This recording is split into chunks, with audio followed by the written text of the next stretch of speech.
Telangana assembly committee హాల్లో CM Revanth అధ్యక్షతన CLP సమావేశం జరుగుతుంది. సమావేశంలో PCC chief Mahesh Kumar Goud, party ఎమ్మెల్యేలు, ఎమ్మెల్సీలు హాజరయ్యారు. అసెంబ్లీ బడ్జెట్ సమావేశాల్లో అనుసరించాల్సిన వ్యూహంపై సీఎం రేవంత్ సభ్యులకు దిశానిర్దేశం చేస్తున్నారు.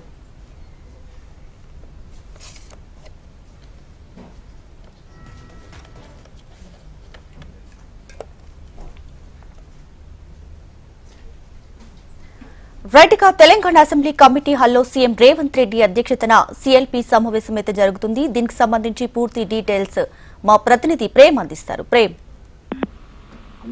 కొద్దిసేపటి క్రితమే అసెంబ్లీ కమిటీ హాల్లో బీఎస్సీ సమావేశం ప్రారంభమైంది.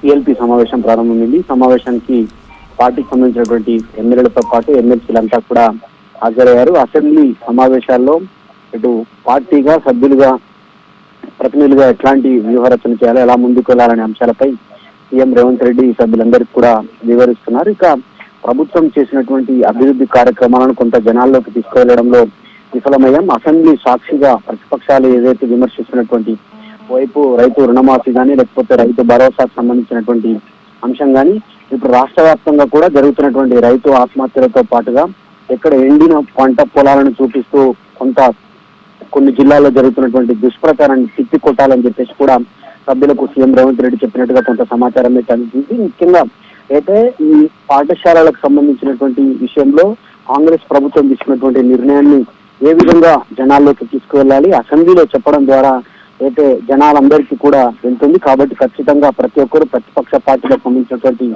విమర్శలను ఘాటుగా తిప్పికొట్టడంలో ముందుండాలని చెప్పినట్టుగా కూడా కొంత సమాచారం అయితే అందుతుంది. Deepika. Right. Prem, thanks for the updates.